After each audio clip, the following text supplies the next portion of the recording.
one of the plants that I'm going to be planting seeds for is the pincushion. And the reason they call it a pincushion, or scabiosis is a technical name, is because it's a little round. Here's a couple down here that are newer, and it's like a little cushion with little pins. You can see the little tiny little white flowers that are inside the center of the outside of the pincushion. And these are beautiful actually all year round. I have white seeds, and I have a purple, kind of a light purple seed, and then this is my favorite. This is the burgundy one, and I think it's just beautiful in a garden. So here are the seeds of scabiosis. These are ones that I harvested last year and also this year. And this is the burgundy one. As you can see, they're little tiny guys. Have a little parachute almost.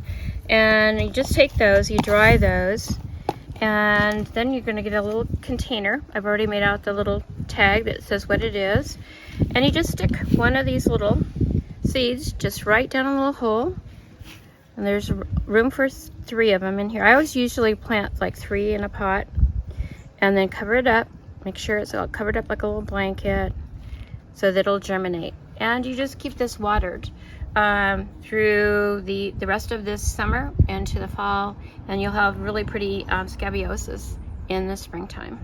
We're going to go ahead and plant those black hollyhocks in honor of Halloween and fall season coming along.